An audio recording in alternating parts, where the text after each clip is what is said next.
नमस्कार दोस्तों, मैं आपका अपना प्यारा देसी एक बार फिर से हाजिर हूँ आपके सामने एक नया वीडियो लेकर। और आज की यह कहानी आपको ज़िंदगी की कीमत बताएगी।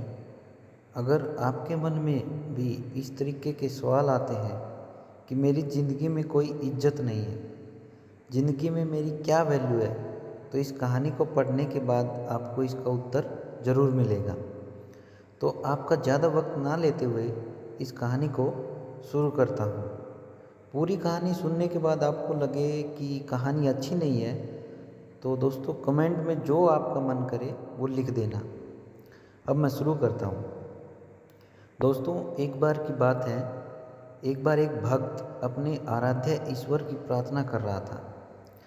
प्रार्थना करते करते वह रो रहा था और उसने कहा कि मेरी ज़िंदगी में कोई कदर नहीं है, मेरी ज़िंदगी में कोई वैल्यू नहीं है, मेरा बुरा वक्त चल रहा है, कृपया मुझे कोई रास्ता दिखाएं।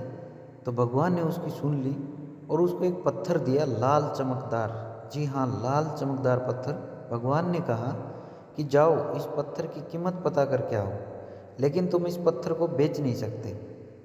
जब तुम इस पत्थर की कीमत पता करके आओगे तब शायद तुम्हें अपनी ज़िंदगी की कीमत पता लग जाएगी। वह गया, सबसे पहले एक फल वाले के पास गया। उसने फल वाले को वह लाल चमकदार पत्थर दिखाया और पूछा कि यह पत्थर कितने का है। तो उसने कहा कि इसके बदले मैं तुम्हें 1 दर्जन आम दे सकता हूँ, लेकिन उसने कहा मैं इस पत्थर को बेच नहीं सकता, मुझे सिर्फ इसकी कीमत पता करनी है। फल वाले ने कहा कि मैं इसके बदले में आपको सिर्फ 1 दर्जन आम ही दे सकता हूँ।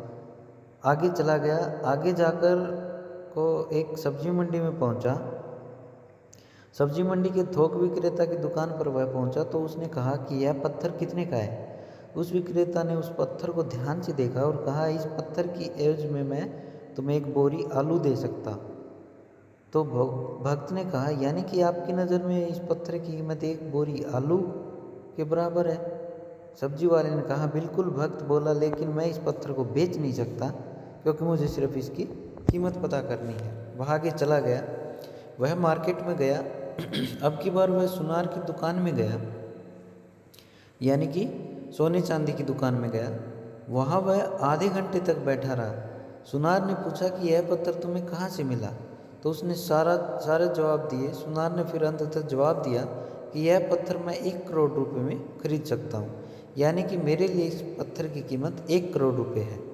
वह चौंक गया, लेकिन उसने कहा कि मैं इस पत्थर को बेच नहीं सकता, मेरी मजबूरी है, मुझे सिर्फ इसकी कीमत पता करनी है। सुनार ने कहा कि मैं तुम्हें इस पत्थर के 2 करोड़ रुपए दे सकता हूँ।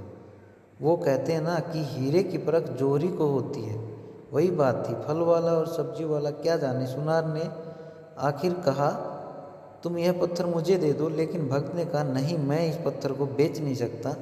अब वह हीरे के बहुत बड़े व्यापारी के पास जाता है और उस पत्थर की कीमत पता करता है। हीरे का व्यापारी उस पत्थर को देखता है और आधे घंटे तक उस पत्थर को वह देखता रहता है। उसने पूछा कि यह पत्थर तुम्हें कहाँ से मिला। भक्त बोला कि पहले आप मुझे बताओ कि इसकी कीमत क्या है।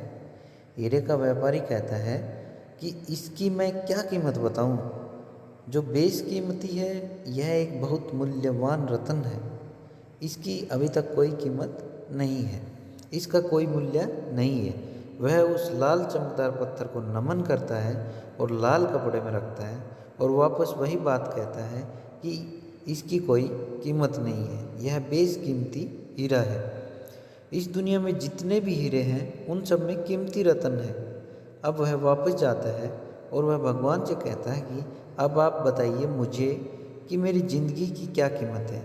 तो भगवान ने उसे कहा कि तुम गए थे एक फल वाले के लिए, इस पत्थर की कीमत अलग थी, एक सब्जी वाले के लिए इस पत्थर की कीमत अलग थी, और सुनार के लिए पत्थर की कीमत अलग थी, और हीरे के व्यापारी के लिए पत्थर की कीमत अलग थी।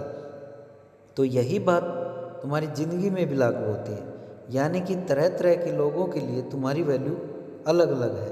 तुम्हें अपने आप को निखारना है, अगर और अपने आप को संभालना है तो अपने आप को बेहतर करते जाना है।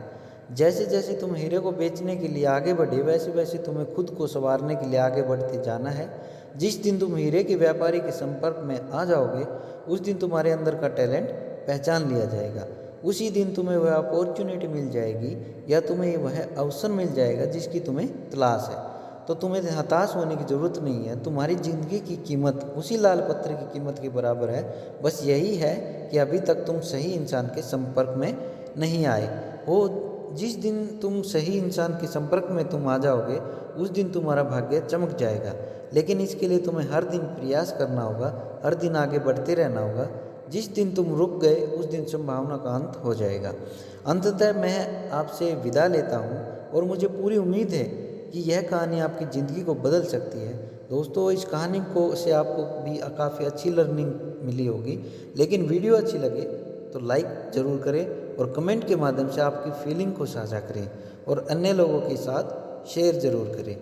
सफलता के लिए परेशान है। जय हिंद, जय भारत।